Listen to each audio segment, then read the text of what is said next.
Hello everyone, welcome to my channel Learning Point Academy. तो कैसे हैं आप सभी? आई होप सभी अच्छे होंगे। तो दोस्तों, आज की वीडियो में मैं आपको कराने वाली हूँ गाला का क्वेश्चन पेपर नंबर 3, जिसके अंदर अपन सेक्शन सी कंप्लीट करेंगे। ये अपना स्टैंडर्ड वालों के लिए है, ठीक है। तो चलिए अपने क्वेश्चन की तरफ में। 38 क्वेश्चन, इफ द पोलिनोमियल, ये एक इक्वेशन दे रखी है, is divided by another polynomial, ये एक इक्वेशन दे रखी है, ठीक है। मतलब कि इस वाले पार्ट को आप इस वाले पार्ट से डिवाइड कर रहे हैं। The remainder comes out to be x plus a. Then find the value of k and a. तो सबसे पहले ये अपना क्या है? डिविडेंड है, ठीक है। तो इसको आपको डिवाइड करना है। तो यहाँ पे लिखेंगे x4 minus 6x³ plus 16x² minus 25x plus 10, ठीक है। और यहाँ पे डिवाइजर आपका क्या है? x² माइनस 2x प्लस के, ठीक है। तो अब यहाँ पे आप क्या करेंगे? यहाँ पे इसकी पावर देखेंगे, पावर 4 है यहाँ पे और यहाँ पे 2 है। तो यानी कि इसको क्या करेंगे? x² से आप मल्टीप्लाई करेंगे, ठीक है। तो यहाँ पे साइड में आपको करके बता देती हूँ। x² माइनस 2x प्लस के को आप मल्टीप्लाई करेंगे किससे? x² से। तो ये क्या आएगा आपके पास में? x4, x² को 2x से मल्टीप्लाई करेंगे तो क्या आएगा? Minus 2x³। x² को k से मल्टीप्लाई करेंगे तो क्या आएगा? kx², ठीक है। अब यहाँ पे इसको सब्ट्रैक्ट कर दिया, माइनस प्लस माइनस, ये हो गया कैंसिल आउट। यहाँ से माइनस 6x³ और प्लस का 2x³, तो क्या बचेगा? माइनस का 4x³ और यहाँ से क्या बचेगा? प्लस का 16x² माइनस में kx²। तो देखिए 16x² माइनस में kx², x² को आप कॉमन ले लीजिए तो यहाँ पे क्या बचेगा? 16 माइनस में k, इस तरीके से लिख सकते हैं। तो यहाँ पे लिख दिया 16 माइनस में k इंटू में x²। और नेक्स्ट टर्म हमने क्या ले ली यहाँ पे? Minus 25x। अब आप देखिए यहाँ पे कोफिशिएंट क्या है? -4 है और यहाँ पे 1 है। तो इसको किससे मल्टीप्लाई करना पड़ेगा? -4 से। और दूसरा यहाँ पे x² है, यहाँ पे x³ है। तो इसको अगर x से मल्टीप्लाई कर दे तो x³ भी बन जाएगा। तो यहाँ पे क्या आ जाएगा? दूसरा x। तो यहाँ पे लिखेंगे, अगर मैं आपको यहाँ पे साइड में बता देती हूँ, तो आपको क्या करना है? -4x को मल्टीप्लाई करना है x² माइनस 2x प्लस में k से, ठीक है। तो ये क्या आएगा? -4x³ प्लस 8x² और माइनस 4kx। तो यहाँ पे लिख देंगे -4x³ plus 8x² minus 4kx, लिख दिया। अब इसमें से सब्ट्रैक्ट करेंगे तो ये प्लस, ये माइनस, ये प्लस, ये कैंसिल आउट। अब यहाँ पे देखिए ये क्या है? 16 माइनस k इंटू में x² और माइनस में 8x² है। तो x² यहाँ से अगर कॉमन ले लेते हैं तो क्या बचेगा? 16 माइनस k माइनस 8। तो इसको क्या लिख सकते हैं? 8 माइनस k लिख सकते हैं और इंटू में x²। तो यहाँ पे क्या लिखेंगे? 8 माइनस k इंटू में x²। और यहाँ से 25 से प्लस का 4 जाएगा तो आप क्या लिखोगे? यहाँ पे माइनस का 25x है और प्लस का 4kx है। तो x आप कॉमन ले लो, क्या बचेगा? -25 प्लस में 4k। तो यहाँ पे लिख देंगे प्लस में -25 प्लस 4k इंटू में x। और नेक्स्ट टर्म अपनी क्या है? 10 है। तो यहाँ पे 10 हमने ले लिया, ठीक है। अब यहाँ पे आप कोफिशिएंट देखेंगे, 8 माइनस k है और x² है। तो यहाँ पे x की कोई टर्म मल्टीप्लाई करने की जरूरत नहीं है, सिर्फ आपको किससे मल्टीप्लाई करना है? प्लस का 8 माइनस k से, ठीक है। तो अब देखिए यहाँ पे मैं यहाँ पे आपको करके बताती हूँ। 8 माइनस k को आप मल्टीप्लाई करोगे x² माइनस 2x प्लस में k से। तो 8 माइनस k को x² से मल्टीप्लाई करेंगे तो यहाँ पे आ जाएगा 8 minus k into x²। 8 minus k को 2x से मल्टीप्लाई करेंगे तो ये आ जाएगा आपके पास में 8 माइनस k इंटू में माइनस 2x। -2 को आप अंदर मल्टीप्लाई कर लीजिए तो क्या आ जाएगा? -16 प्लस 2k इंटू में x। तो यहाँ पे लिख देंगे प्लस में आपका -16 प्लस 2k इंटू x, ठीक है। और प्लस में अब 8 माइनस k को आप किससे मल्टीप्लाई करेंगे? k से। तो यहाँ पे क्या आ जाएगा? k इंटू में 8 माइनस में k, ठीक है। इतनी बात समझ आ गई आपको? अब यहाँ से इसमें से सब्ट्रैक्ट करेंगे तो ये माइनस और ये माइनस, तो ये कैंसिल आउट हो गया यहाँ पे। अब देखिए यहाँ पे ये क्या बचा आपके पास में? -25 प्लस 4k इंटू x है और माइनस में -16 प्लस 2k इंटू एक्स है। ठीक है, तो यहाँ से देखिए x आप पूरे पार्ट में से कॉमन ले लीजिए, तो यहाँ क्या बचेगा -25, यहाँ पे बचेगा प्लस का 4k, और ये माइनस को अंदर मल्टीप्लाई करेंगे तो प्लस का 16, और माइनस को इससे मल्टीप्लाई करेंगे तो माइनस का 2k, और x अपने पास में मल्टीप्लाई में है, तो -25 प्लस 16 हो गया -9, 4k माइनस 2k हो गया प्लस का 2k। ठीक है, तो ये आपके पास में यहाँ पे क्या बच जाएगा, आप यहाँ पे लिख देंगे -9 प्लस 2k इंटू में x, और प्लस में यहाँ पे क्या आएगा आपके पास में, देखिए इसको भी सिंप्लीफाई करके यहाँ पे लिख के बता देती हूँ आपको, यहाँ पे लिख देती हूँ। तो ये क्या है आपके पास 10 माइनस में k इंटू 8 माइनस के है। ठीक है, तो 10 माइनस के को 8 से मल्टीप्लाई करेंगे तो क्या आएगा, माइनस का 8k, और माइनस के को माइनस के साथ मल्टीप्लाई करेंगे तो क्या आएगा, प्लस का k स्क्वायर। तो यहाँ पे इसको ऐसे लिख सकती हूँ, k square minus 8k plus 10, इस तरीके से लिख दिया। तो अब देखिए यहाँ पे ये अपने पास में रिमाइंडर आया, तो देखिए यहाँ पे लिख देती हूँ -9 प्लस 2k इंटू एक्स, और प्लस में k square minus 8k plus 10, ये अपने पास में रिमाइंडर आया है, राइट। अब क्वेश्चन में यहाँ पे बोला था कि जो रिमाइंडर आया है वो x प्लस ए है, तो हम यहाँ पे इसका क्या करेंगे, x प्लस ए के साथ में कंपेयर कर लेंगे, क्योंकि क्वेश्चन में बोला हुआ है कि x प्लस ए आपके पास में रिमाइंडर है, और हमने जब डिवाइड किया था हमारा जो रिमाइंडर आया है वो ये आया है, तो दोनों क्या हो गए, इक्वल हो गए ना। तो आप क्या करेंगे, यहाँ पे x के कोफिशिएंट को x के कोफिशिएंट के साथ में इक्वेट कर देंगे, तो x का कोफिशिएंट यहाँ पे क्या है 1, और x का कोफिशिएंट यहाँ पे क्या है ये पूरा, तो -9 प्लस 2k, राइट। तो यहाँ से आपके पास में क्या आ जाएगा, ये -1 -9 को इधर शिफ्ट करेंगे तो +9 इक्वल 2k, तो 2k इक्वल में आ गया 10, और k की वैल्यू आ जाएगी यहाँ से आपके पास में 5। इतनी बात समझ आ गई। अब देखिए इसके बाद में यहाँ पे x के कोफिशिएंट को हमने इक्वेट कर दिया, k की वैल्यू आ गई। अब दूसरा पार्ट क्या है अपने पास में, यहाँ पे a है, और a को हम किसके इक्वेट करेंगे, k square minus 8k plus 10k, तो a इक्वल k की हमने यहाँ पे जो वैल्यू निकाली थी वो यहाँ पे पुट कर देंगे, तो क्या आएगा 5 का स्क्वायर माइनस 8 इंटू 5 और प्लस में 10, तो यहाँ पे आ गया 25 माइनस 40 प्लस 10, तो यहाँ से आया 25 और 10 हो गया आपके पास में 35, और माइनस का 40, तो a की वैल्यू अपने पास में कितनी आ जाएगी, -5। तो दोस्तों ये वाला क्वेश्चन मैंने आपको पूरा अच्छे से एक्सप्लेन करके बताया है, आप एक बार खुद भी इसको करके देखिएगा। तो चलिए दोस्तों अपना नेक्स्ट क्वेश्चन 39, क्वेश्चन में बोला है a 2 digit number is 4 times the sum at 3 times the product of its digit, find the number. तो यहाँ पे सबसे पहले 2 डिजिट नंबर ले लेते हैं, ठीक है। तो let 2 digit number is 10x plus y, ठीक है। ये हमने नंबर ले लिया, 10x प्लस y क्यों लिया, क्योंकि ये हमारा वंस होता है और ये टेंस होता है, तो हम 2 डिजिट नंबर ऑलवेज इस तरीके से ही लेते हैं, ठीक है। अब यहाँ पे अकॉर्डिंग टू क्वेश्चन अगर देखते हैं तो क्वेश्चन में बोला है 2 digit number is 4 times the sum. तो सबसे पहले फर्स्ट इक्वेशन क्या लिखेंगे कि जो 2 डिजिट नंबर है मीन्स कि 10x प्लस y जो है वो 4 टाइम्स होगा किसके, 4 टाइम्स द सम हो के इक्वल होगा। तो आपका मतलब यहाँ पे ये नहीं है कि 10x प्लस में y के इक्वल ही होगा, यहाँ पे ये मतलब है कि जैसे 2 डिजिट नंबर आपके पास में फॉर एग्जांपल 29 है, तो यहाँ पे सम ऑफ द डिजिट क्या आएगा, 2 प्लस 9 आएगा ना, तो 11 आएगा। तो इसी तरीके से यहाँ पे हमें करना है कि जो सम ऑफ डिजिट है आपका वो x प्लस y आएगा, राइट। तो अब यहाँ पे देखिए इसको सिंप्लीफाई कर लेंगे, 10x प्लस y इक्वल में ये हो गया 4x प्लस में 4y, और यहाँ पे 10x प्लस y इसको आप इधर शिफ्ट कर लेंगे माइनस का 4x इक्वल में 4y, और y को इधर शिफ्ट कर देते हैं, आप कर देंगे चलो 10x माइनस में 4x कितना हो जाएगा 6x, और y को इधर शिफ्ट कर देंगे तो 4y माइनस में y, तो आपके पास क्या आ जाएगा 6x इक्वल में 3y, 3 से 2 कैंसिल हो गया, तो यहाँ पे आपके पास क्या आ जाएगा 2x इक्वल में y आ गया। इतनी बात समझ आ गई, ये फर्स्ट इक्वेशन से आ गया। अब सेकंड इक्वेशन के लिए दे रखा है कि जो 2 डिजिट नंबर है वो 4 टाइम्स द सम के, जो कि हमने कर दिया है, और 3 टाइम्स है उसके प्रोडक्ट के।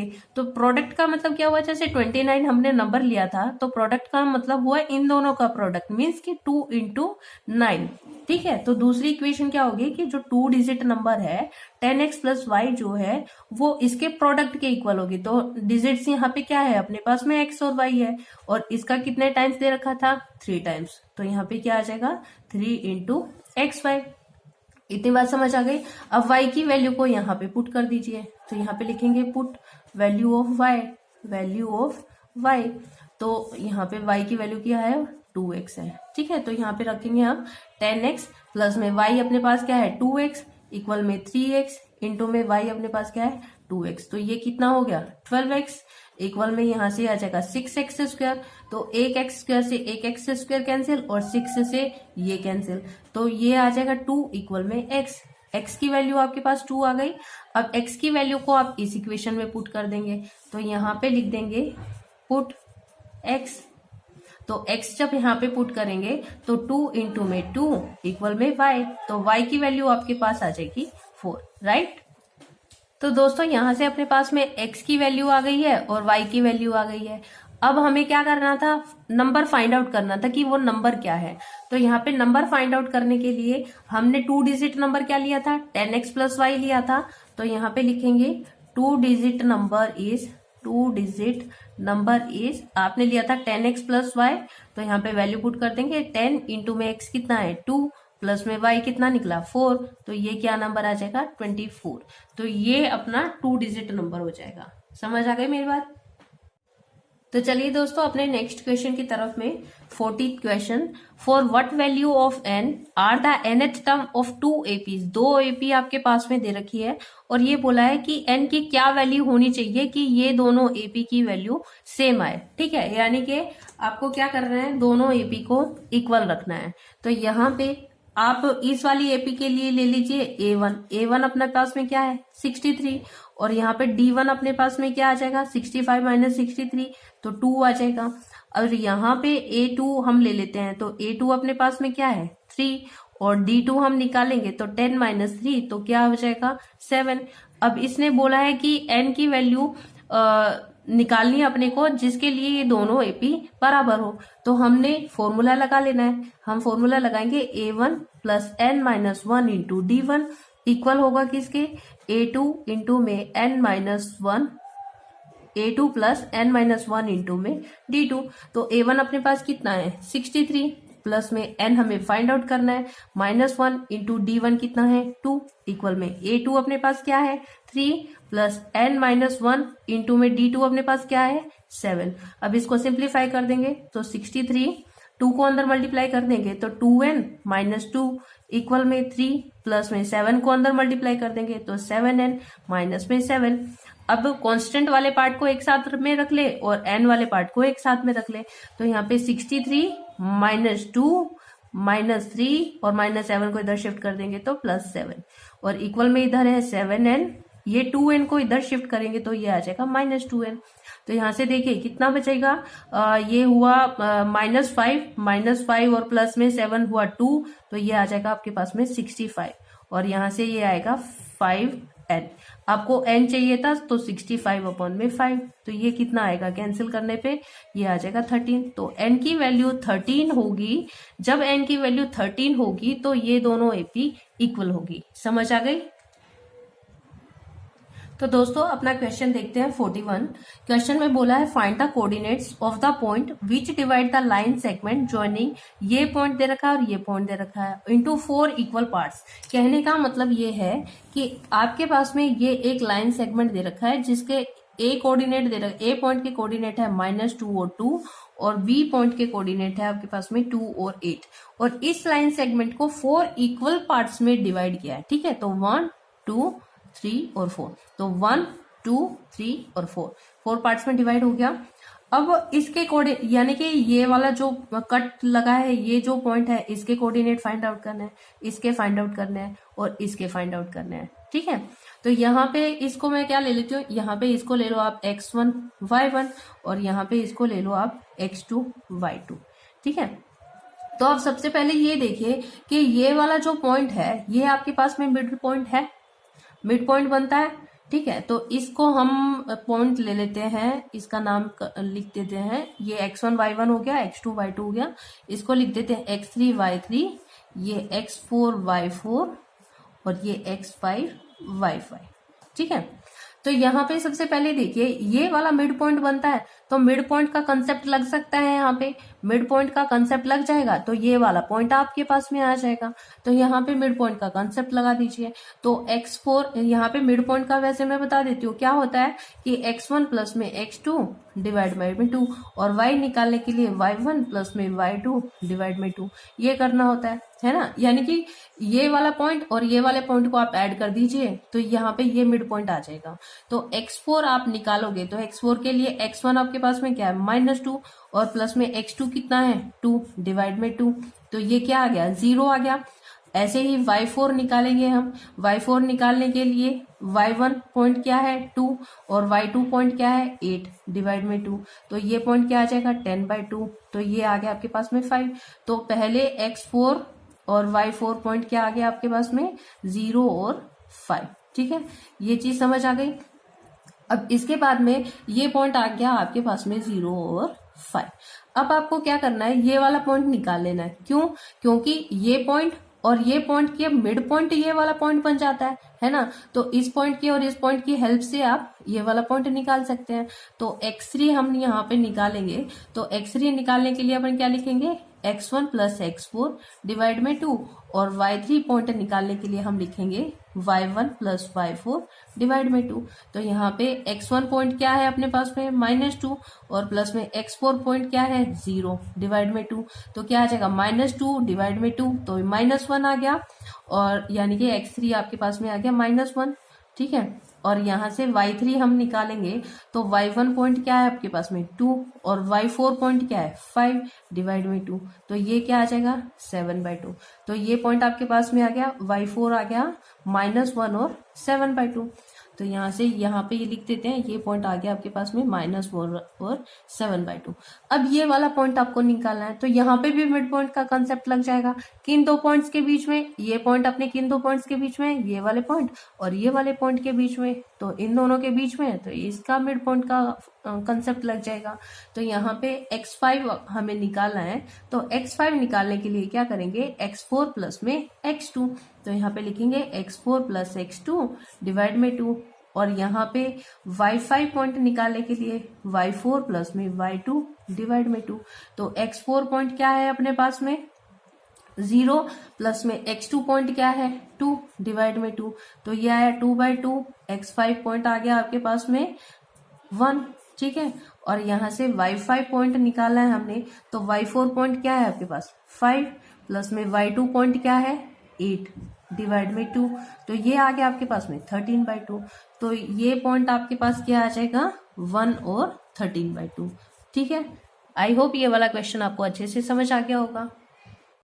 तो चलिए दोस्तों अपना क्वेश्चन करते हैं 14th चैप्टर का क्वेश्चन है। क्वेश्चन में बोला है विद द मीडियन इज 28.5, यानी कि ये कोई इंटरवल दे रखा है और उसका मीडियन दे रखा है 28.5 और आपको क्या करना है, ये इसमें जो मिसिंग फ्रीक्वेंसी है x और y इनकी वैल्यूज फाइंड आउट करनी है।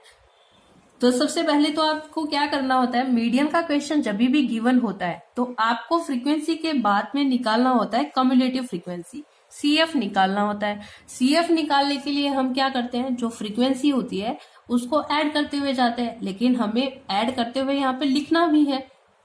तो फर्स्ट वाली फ्रीक्वेंसी को आप एज इट इज लिखेंगे। अब 5 आया, 5 में x आप ऐड करेंगे तो क्या आ जाएगा 5 प्लस x, 5 प्लस x में 20 ऐड करेंगे तो 25 प्लस x, 25 प्लस x में 15 ऐड करेंगे तो 40 प्लस x, 40 प्लस x में 40 प्लस x में आप y ऐड करेंगे तो क्या आएगा 40 प्लस x प्लस y, और इसमें आप 15 ऐड करेंगे तो 45 प्लस x प्लस में y, ये आ गया। अब इसके बाद में हमें नॉर्मल जब अपने क्वेश्चन गिवन होते हैं तो हमें ये देखना होता है कि n/2 हमारा कौन से यहाँ पे CF में लाई करता है। लेकिन यहाँ पे n/2 हमारे पास में, पहले तो निकाल लेते हैं, n अपने पास में कितना दे रखा है, 60 दे रखा है, तो 60/2 करेंगे तो ये आएगा 30। अब 30 आया, आप कहोगे कि इसमें लाई करता है, लेकिन यहाँ पे x हमारा कुछ भी हो सकता है, तो हमारा इसमें भी लाई कर सकता है, इसमें भी लाई कर सकता है। अब हम नहीं बता सकते कि एक्चुअल में कौन से में लाई करेगा, तो हमें क्या करना है, हमें मीडियन की हेल्प लेनी है, जो कि 28.5 दे रखा है। तो 28.5 कौन से क्लास इंटरवल में आता है, ये वाले इंटरवल में, तो ये वाला इंटरवल बन जाएगा अपना। ठीक है, अब यहां से आपकी वैल्यूज आ जाएंगी। तो L आपका मीडियन निकालने का क्या फॉर्मूला होता है, L प्लस में n/2 माइनस CF अपॉन में F इंटू में H। तो वैल्यूज अपने पास में L क्या हो गया यहाँ से 20, H यहाँ से क्या हो गया, इन दोनों के बीच का डिफरेंस है 10, और फ्रीक्वेंसी अपने पास में कितने हैं 20, और CF क्या होता है, जिस इंटरवल में लाई करता है यहाँ पे उसके जस्ट ऊपर वाली जो वैल्यू होती है वो CF की होती है। तो CF अपने पास में हो जाएगा 5 प्लस में x। ठीक है, तो यहाँ से ये तो पार्ट हो गया वैल्यूज का। अब यहाँ पे ये जो लास्ट की अपनी टर्म आई थी, ये अपना क्या होता है, n ही तो होता है। तो ये n अपना किसके इक्वल है, यानी कि जो आपके पास में यहाँ है वही यहाँ आना चाहिए। तो एक तरीके से आप कह सकते हैं कि ये दोनों इक्वल है। तो यहाँ से एक इक्वेशन बन जाएगी कि 60 equal 45 plus x plus y. तो 45 को इधर शिफ्ट कर देंगे तो क्या आएगा, 60 माइनस 45 इक्वल में x प्लस वाई। तो ये आ गया आपके पास equation x plus y equal में 15। तो ये एक आपकी इक्वेशन आ गई, इसको इक्वेशन 1 का नाम दे देते हैं। ठीक है, ये हमारी आगे फ्यूचर में यूज होगी। अब देखिए, अब फॉर्मूला है अपने पास, वैल्यूज है अपने पास में, वैल्यूज को फॉर्मूले में हम पुट करेंगे। मीडियन अपने पास क्या दे रखा था 28.5, यहाँ पे रख दिया। L अपने पास क्या है 20 प्लस में n/2 हमने निकाला है कितना है 30, माइनस में CF अपना क्या है, ब्रैकेट में रखेंगे 5 प्लस x। ठीक है, और डिवाइड में F कितना है 20 इंटू में H कितना अपना 10, 10 से कैंसिल हो गया 22 आ गया। अब ये 20 को इधर शिफ्ट कर देंगे तो क्या आएगा 28.5 माइनस 20 इक्वल में ये आ जाएगा 30, माइनस को अंदर शिफ्ट कर देंगे तो -5 माइनस x और डिवाइड में 2। इतनी बात समझ आ गई। अब देखिए यहाँ पे क्या बचा 8.5 इक्वल में 30 में से 5 माइनस कर देंगे तो क्या आएगा 25 माइनस x अपॉन 2। अब ये 2 को इधर क्रॉस मल्टीप्लाई करोगे तो क्या आएगा अपने पास में 8.5 इंटू 2 इक्वल 25 माइनस एक्स। तो ये क्या आ जाएगा अपने पास 17 इक्वल 25 माइनस एक्स। अब x 25 को आप इधर शिफ्ट कर दीजिए तो 17 माइनस 25 इक्वल माइनस एक्स। तो ये आएगा -8 इक्वल माइनस एक्स। तो x की वैल्यू कितनी आ जाएगी अपने पास 8। x की वैल्यू आ चुकी है। अब हमें क्या चाहिए y की वैल्यू। तो हम यहाँ पे लेंगे अपनी इक्वेशन 1। तो यहाँ पे लिख देते हैं इक्वेशन 1 क्या थी x प्लस वाई इक्वल में 15। तो x की वैल्यू यहाँ पे पुट करेंगे, पुट वैल्यू ऑफ x यहाँ पे पुट करेंगे तो 8 प्लस वाई इक्वल में 15। तो y अपने पास क्या आ जाएगा 15 माइनस 8। तो y आ जाएगा अपने पास में 7। दोनों मिसिंग फ्रीक्वेंसीज आ गई है। आई होप ये वाला क्वेश्चन आपको अच्छे से समझ आ गया होगा। दोस्तों अपना नेक्स्ट क्वेश्चन करते हैं 43। क्वेश्चन में देखिए ध्यान से पढ़िए क्या बोला है। Proof that the angle between two tangents from an external point to the circle is supplementary to the angle subtended by the line segment joining the point of contact and the centre. कहने का मतलब ये है, मैं आपको बता देती हूँ। इस तरीके से एक सर्कल दे रखा है जिसका सेंटर दिया हुआ है O, और एक एक्सटर्नल पॉइंट P से इस सर्कल के ऊपर दो टेंजेंट्स पड़े हुए हैं इस तरीके से, ठीक है। और यहाँ पे पॉइंट ऑफ कांटेक्ट इसको दे दिया A नाम और इसको दे दिया B ने। तो इसने बोला है कि यहाँ पे ये पॉइंट ऑफ कांटेक्ट से जो सर्कल के ऊपर यहाँ पे सेंटर पे जो एंगल बना है ये वाला एंगल, और प्लस में ये दोनों टेंजेंट्स से मिलके जो एंगल बना है ये वाला एंगल, इन दोनों का जो सम है वो 180 डिग्री है। ये चीज आपको प्रूफ करनी है। तो क्या बोला मैंने कि एंगल APB प्लस में एंगल AOB, ये दोनों जो एंगल है इन दोनों का सम आपको बताना है 180 डिग्री, ठीक है। तो मैंने यहाँ पे गिवन में लिखा है, आपको भी यही ऐसे ही लिख कर आना है पेपर में जब ये क्वेश्चन करोगे कि P is external point to the circle with centre O। External point है and P A and P B are the tangents, ये टेंजेंट्स दे रखे हैं, और ये एंगल प्लस ये एंगल, ये दोनों का सम आपको 180 डिग्री दिखाना है। ठीक है, तो सबसे पहले यहाँ पे देखिए प्रूफ में, यहाँ पे पी ए टेंजेंट है। ठीक है, तो यहाँ पे लिखेंगे P A is tangent to the circle and A is point of contact, point of contact. तो इस तरीके से क्या बोल सकते हो कि एंगल ओ ए पी जो है वो 90 डिग्री है बाय थ्योरम, कौन सी थ्योरम है अपनी यहाँ पे 10.1। ठीक है, तो ये एंगल 90 डिग्री का आ गया, ये वाला एंगल। और इसी तरीके से जो पी बी है वो टेंजेंट है, तो पी बी इज, ये टेंजेंट है। ठीक है, P B is tangent to the circle and B is a point of contact, point of contact। तो ये point of contact है, तो यहाँ पे आप क्या कह सकते हो इस तरीके से, एंगल OBP, यानी कि ये वाला जो एंगल है ये भी 90 डिग्री का बनेगा। तो यहाँ पे लिखेंगे angle OBP is equal to 90 degree, कौन से, बाय थ्योरम, अपनी कौन सी थ्योरम है 10.1।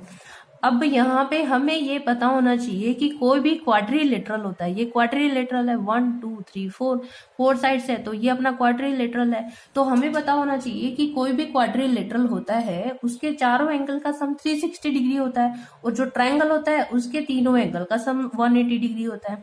तो यहाँ पे लिखेंगे वी नो दैट, यहाँ पे लिखोगे क्या, angle AOB plus angle OBP plus angle BPA plus angle PAO equal क्या हो गया 360। मैंने क्या लिखा, ये एंगल प्लस ये वाला एंगल प्लस ये वाला एंगल और प्लस में ये वाला एंगल।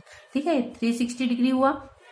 अब AOB तो हमें नहीं पता, AOB को एज इट इज लिख देंगे, प्लस OBP हमने क्या निकाला है, OBP अपना कितना है 90 डिग्री का, प्लस में BPPA हमें नहीं पता है, तो BPA नहीं पता, और PAO क्या है 90 डिग्री, तो ये कितना हो गया 360। तो आप क्या बता सकते हैं यहाँ पे, angle AOB plus angle BPA, और ये 90 इधर शिफ्ट हो जाएंगे तो क्या होगा 360 माइनस 180। तो यहाँ से आप क्या बोल सकते हो कि angle AOB plus angle BPA equal में 180 डिग्री। यही चीज आपको प्रूव करनी थी, तो यहाँ पे लिख देंगे हेंस प्रूव। तो दोस्तों अपना नेक्स्ट क्वेश्चन देखते हैं, 44 क्वेश्चन में बोला है a radius of a circular ground is 35 metre and a 3.5 metre wide road runs around the boundary inside the ground. ठीक है, क्या बोला है कि किस तरीके से दे रखा है, कि इस तरीके से एक ग्राउंड दे रखा है। ठीक है, और जिसका रेडियस कितना दे रखा है 35 मीटर दे रखा है। अब इसने बोला है कि इसके अंदर ही 3.5 मीटर वाइड एक रोड दे रखा है इस तरीके से। ठीक है, कि इसकी विड्थ कितनी दे रखी है 3.5। अब अगर अंदर वाले सर्कल की मुझे रेडियस चाहिए, तो अंदर वाले सर्कल की रेडियस क्या हो जाएगी, आप बाहर वाले की रेडियस लो R2, तो R2 अपने पास में दे रखा है 35 मीटर, और R1 हम क्या निकालेंगे 35 माइनस ये जो रोड की विड्थ दे रखी है, विड्थ को माइनस कर देंगे तो माइनस 3.5, तो ये अपने पास में क्या आ जाएगा 31.5 मीटर। ठीक है, समझ आ गई बात। तो ये अंदर वाला जो सर्कल है, अंदर वाला जो सर्कल बना है उसकी रेडियस अपने पास में कितनी आ गई है 31.5। अब इसने ये बोला है, आगे देख लेते हैं, the region of the road between the two radius inclined at 72 degree. कहने का मतलब ये बोल रखा है कि दोनों जो रेडियस है ना, जैसे ये बाहर वाली रेडियस है और ये अंदर वाली रेडियस है, इन दोनों के बीच का जो एंगल बनता है वो एंगल 72 डिग्री बनता है। ठीक है, दोनों, ये सपोज आपकी R2 रेडियस है और ये R1 रेडियस है, दोनों रेडियस के बीच का जो एंगल बन रहा है वो 72 डिग्री बन रहा है। ठीक है, फिर बोला है to each other needs to be repair. तो इसके बीच का जो एंगल है ना, मतलब इसके बीच का ये वाला जो एरिया है, इस वाले एरिया को इसने रिपेयर किया है। Find the cost of repairing at the rate of, ये रेट दे रखा है।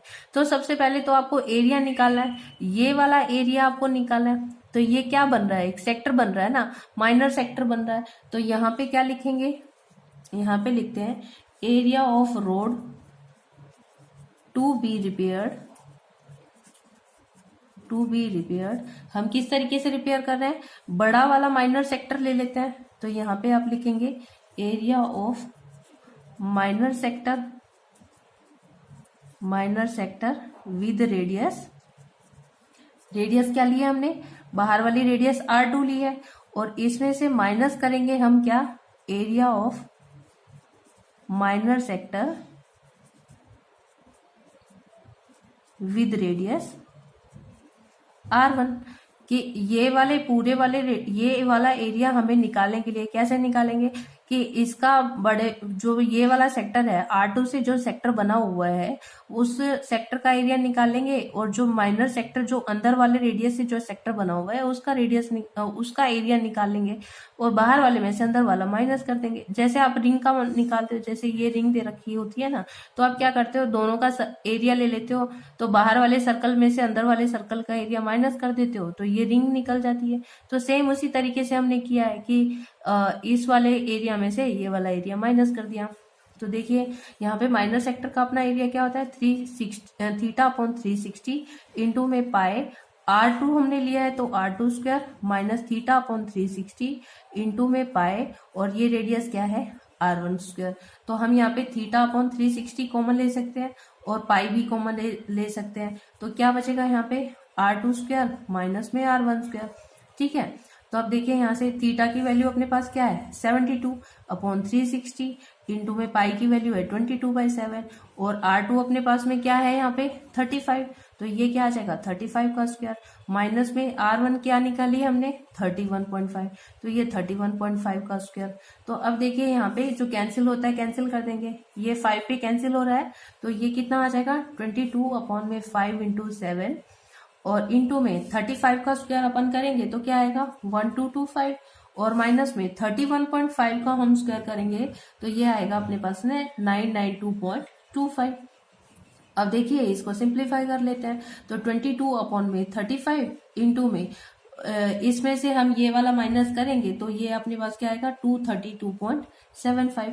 अब इसको हम कैंसिल कर लेते हैं, तो ये देखिए 5 पे कैंसिल हो जाता है, 5 7 जा 35, ये 5 पे कैंसिल होगा तो 5 4 जा 20, 5 6 जा 30, पॉइंट में 5 5 जा और 5 5 जा। अब ये वापस से 7 पे कैंसिल हो सकता है, तो 7 पे कैंसिल कर लेंगे, 7 6 जा 42, फिर 7 6 जा 42 और 7 5 जा, अपने पास में क्या आया 22 इंटू में 6.65। अब इन दोनों को अपन मल्टीप्लाई करेंगे तो क्या आएगा 146.3 सेंटीमीटर स्क्वायर। एरिया निकला है तो सेंटीमीटर स्क्वायर।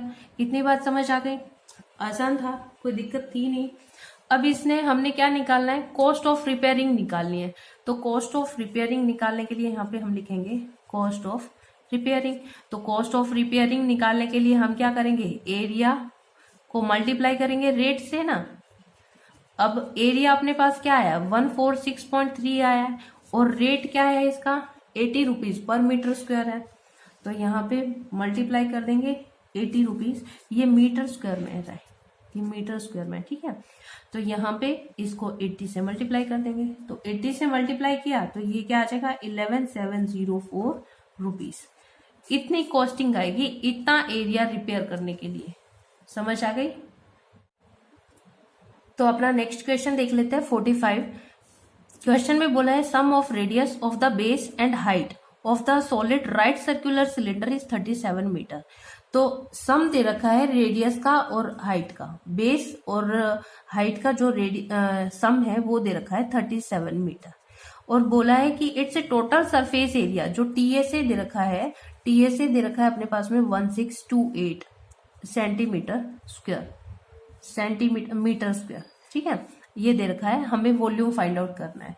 तो वॉल्यूम फाइंड आउट करने के लिए सबसे पहले हमारे पास में आर और एच होना चाहिए। तो आर और एच तो नहीं है, लेकिन हमें टीएसए दे रखा है, तो टीएसए का अपन फॉर्मूला लगा देते हैं। टीएसए का फॉर्मूला क्या होता है 2 पाई आर एच प्लस में 2 पाई आर स्क्वायर, ठीक है। तो यहाँ से 2 पाई आर हम कॉमन ले लेते हैं, तो इस तरीके से यहाँ पे क्या बच जाता है, एच प्लस आर बच जाता है। अब टी ऐसे अपने पास में टोटल सरफेस एरिया कितना देखा है 1628 इक्वल में 2 इंटू पाई की वैल्यू रख देते हैं 22/7 और आर हमें नहीं पता, लेकिन एच प्लस आर हमें पता है, तो ये 37 पुट कर देते हैं। अब ये सबको को हम क्या कर देंगे, क्रॉस मल्टीप्लाई, तो 1628 इंटू 7 अपॉन में 2 इंटू 22 इंटू में 37 और इक्वल में क्या आ जाएगा, आर। अब देखिए क्या कैंसिल, इससे हम कैंसिल कर देते हैं, तो 2 8 जा 16, 2 1 जा और 2 4 जा, कैंसिल हो गया। अब हम इसको वापस से 1 से कैंसिल कर देते हैं, तो 2 1 जा 2, 2 1 जा 2 और इसको कैंसिल करेंगे तो 2 4 जा 8, 2 0 और 2 7 जा। अब ये 11 से कैंसिल हो जाएगा, 11 3 जा 33 और 11 7 जा 77, 37 से 37 कैंसिल हो गया, तो आर अपने पास में क्या आया है, 7 मीटर आ गया। ठीक है, आर आ गया। अब आर आ गया तो एच आप निकाल सकते हो। एच अपने पास में कितना दे रखा था 37, तो ये कितना हो जाएगा, आर प्लस एच दे रखा था ना 37, तो 37 आर यहाँ पे पुट किया तो एच अपने पास में कितना आ जाएगा 30 मीटर, ये आ गया। अब हमें वॉल्यूम निकालना है, तो यहाँ पे वॉल्यूम ऑफ सिलेंडर निकालेंगे, वॉल्यूम ऑफ सिलेंडर, ये मीटर में दे रखा है ना, तो ये मीटर में आएगा। ओके, तो ये फॉर्मूला क्या होता है, पाई आर स्क्वायर एच, तो पाई की वैल्यू पुट करेंगे 22/7 इंटू आर अपने पास में क्या है 7 इंटू 7 और इंटू में एच कितना है 30, तो 7 से 7 कैंसिल, 22 को 7 से मल्टीप्लाई करेंगे तो 154 इंटू में 30। अब तो 154 को हम 30 से मल्टीप्लाई करेंगे तो ये अपना क्या आ जाएगा 4620 मीटर क्यूब, ये अपना वॉल्यूम आ जाएगा। ठीक है, तो चलिए अपने नेक्स्ट क्वेश्चन की तरफ में। 46 क्वेश्चन में बोला है a well of diameter 2 metre is dug 14 metre deep, यानी कि एक क्या दे रखा है, एक हमने कुआं खोदा है, ठीक है, कुआं खोदा है और जिसका डायमीटर 2 मीटर दे रखा है, तो रेडियस कितना हो जाएगा 1 मीटर, तो यहाँ पे इसका रेडियस क्या हो गया 1 मीटर हो गया।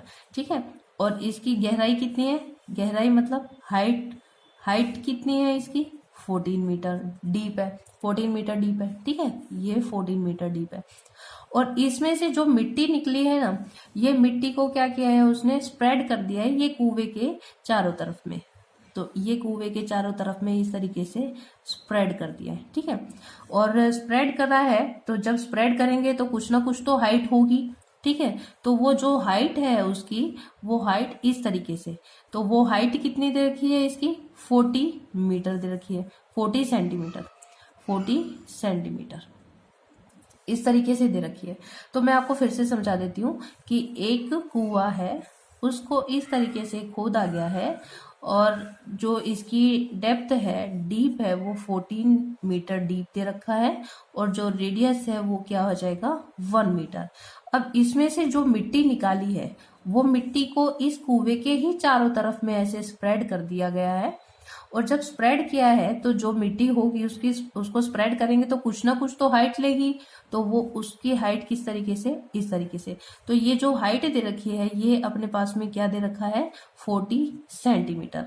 अब इसने और जो इनर रेडियस है वो हमने क्या लिया है R1 मीटर लिया है, तो हमें इसकी विड्थ बतानी है, जो एम्बार्कमेंट है ना इसकी विड्थ बतानी है, यानी कि ये कितने हाइट तो आ गई है लेकिन कितने डायमीटर तक ये दूसरा फैला गया है, यानी कि ये जो एरिया है ये वाली जो विड्थ है ये आपको बतानी है।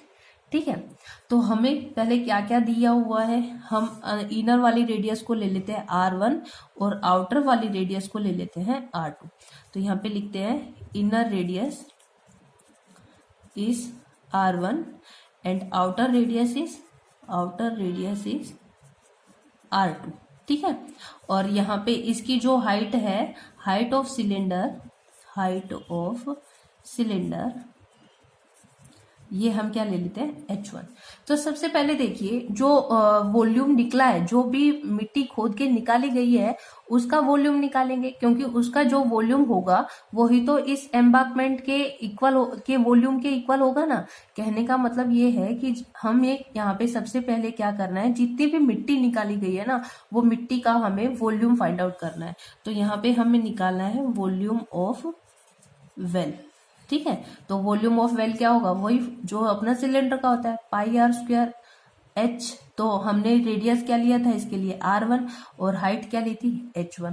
तो ये क्या हो जाएगा 22/7 इंटू रेडियस है अपने पास 1 इंटू 1 और हाइट कितनी है 40, कैंसिल हो गया। तो ये कितना आ जाएगा 44 मीटर क्यूब। ये तो वॉल्यूम आ गया किसका, वेल का, जो मिट्टी हमने निकाली है। अब मिट्टी निकाली है उसके बाद में जो हमने एम्बांकमेंट बनाया ना, इस तरीके से जो अपना एम्बांकमेंट बना है, ये एम्बांकमेंट बना है। ठीक है, तो इसका जो वॉल्यूम रहेगा वो एम्बांकमेंट के वॉल्यूम के इक्वल रहेगा। ये वाली रेडियस हमने R1 ली है और ये वाली रेडियस हमने R2 ली है, और ये जो हाइट है ये आपके पास में 40 सेंटीमीटर दे रखी है। तो यहाँ पे लिखेंगे हाइट ऑफ एम्बांकमेंट। ठीक है, तो हाइट ऑफ एम्बांकमेंट लिखेंगे तो ये हमने ले लिया H2 और ये कितना देखा है 40 सेंटीमीटर, और यहाँ पे हमने जो भी यूज किया है सब मीटर में है, तो सेंटीमीटर को हम मीटर में कन्वर्ट कर लेंगे तो ये कितना आ जाएगा 0.4 मीटर। ठीक है, और इनर रेडियस R1 हमारे पास में दे रखी है 1 मीटर, लेकिन R2 हमें नहीं दे रखी है। ठीक है, तो हमें इसका एरिया, इसका वॉल्यूम निकालना है। तो यहाँ पे लिखेंगे वॉल्यूम ऑफ एम्बांकमेंट। वॉल्यूम ऑफ एम्बांकमेंट हम निकालेंगे तो क्या हो जाएगा पाई, यहाँ पे पहले बाहर वाले के लिए निकालेंगे, बाहर वाले के लिए तो ये क्या हो जाएगा पाई R2 स्क्वायर H2 और माइनस कर देंगे हम पाई R1 स्क्वायर H1। कहने का मतलब ये बाहर वाले में से ये अंदर वाला माइनस कर देंगे तो ये वॉल्यूम आ जाएगा ना, एम्बांकमेंट का वॉल्यूम आ जाएगा। तो यहाँ पे लिखेंगे पाई यहाँ से हम क्या कॉमन ले सकते हैं H2 अपना कॉमन ले सकते हैं, तो यहाँ पे क्या बचेगा R2 स्क्वायर माइनस में R1 स्क्वायर। ठीक है, अब देखिए पाई की वैल्यू हम पुट कर देंगे 22/7। H2 अपने पास में कितना है 0.4 और R2 हमें नहीं पता है, R2 तो निकालना पड़ेगा, और माइनस में R1 हमारे पास में कितना आया है 1। ठीक है, अब ये वॉल्यूम आ गया एम्बांकमेंट के। तो हमने यहाँ पे जो वेल का वॉल्यूम निकाला था वो वेल का वॉल्यूम इस एम्बांकमेंट के वॉल्यूम के इक्वल ही होना चाहिए, क्योंकि जो मिट्टी इसमें से निकाली थी वही मिट्टी से तो ये एम्बांकमेंट बनाया था, तो वॉल्यूम तो दोनों का बराबर हुआ। तो हमने क्या करना है यहाँ पे, हमने यहाँ पे लिखना है वॉल्यूम ऑफ वेल इक्वल में वॉल्यूम ऑफ एम्बांकमेंट। ठीक है, यहाँ पे ये लिखा। अब वॉल्यूम ऑफ वेल हमारे पास में कितना आया था 44 मीटर क्यूब, तो यहाँ पे लिखा 44 मीटर, और यहाँ पे वॉल्यूम ऑफ अपना एम्बांकमेंट कितना है 22/7 इंटू 0.4 इंटू में R2 स्क्वायर माइनस में 1। अब इसको हम सिंप्लीफाई कर लेंगे, तो इसको क्या कर देते हैं यहाँ पे क्रॉस मल्टीप्लाई कर देते हैं। ठीक है, तो 44 इंटू 7 अपॉन में 22 इंटू 0.4 इक्वल में R2 स्क्वायर माइनस 1। इतनी बात समझ आ गई। तो देखिए यहाँ पे इससे ये कैंसिल हो गया, और फिर यहाँ पे ये इससे कैंसिल हो गया 0.2 को हम इसके पॉइंट को हटा लेते हैं, तो ये अपने पास क्या बन जाएगा 7 इंटू 10 अपॉन में 2 और इक्वल में R2 स्क्वायर माइनस 1। यहाँ से ये इसको कैंसिल कर दिया तो 7 5 जा आ गया 35 इक्वल में R2 स्क्वायर माइनस 1। हमें चाहिए R2 स्क्वायर, तो ये कितना आ जाएगा 35 प्लस 1 तो यानी कि 36। तो R2 स्क्वायर अपने पास में 36 आ गया, तो R2 अपने पास क्या आ जाएगा 6 आ जाएगा। तो R2 जो आया है वो अपने पास में क्या आ गया 6 मीटर आ गया। जो ये वाली जो रेडियस है R2 वो अपने पास क्या आ गई है 6 मीटर। तो देखिए यहाँ पे R1 हमारे पास में 1 था, R2 हमारा 6 निकल के आ गया। हमें ये विड्थ बतानी है, तो ये विड्थ निकालने के लिए क्या करेंगे R2 में से R1 माइनस कर देंगे तो विड्थ आ जाएगी। तो यहाँ पे लिखेंगे विड्थ R2 माइनस R1, तो यहाँ पे आ जाएगा 6 माइनस 1। तो विड्थ अपने पास में क्या हो जाएगी यहाँ पे 5 मीटर। ठीक है, ये चीज समझ आ गई। बहुत अच्छे से ये क्वेश्चन मैंने आपको एक्सप्लेन करके बताया। आई होप ये वाला क्वेश्चन आपको अच्छे से समझ आ गया होगा। ठीक है, तो दोस्तों इसी के साथ में आज का ये सेशन हमारा खत्म होता है। सेक्शन सी मैंने कंप्लीट करा दिया है आपको। आई होप आपको अच्छे से समझ आ गया होगा। बहुत अच्छे से मैंने आपको एक्सप्लेन करके बताया है। और मेरे वीडियो को लाइक कीजिए, अपने दोस्तों के बीच में शेयर कीजिए और सब्सक्राइब कीजिए।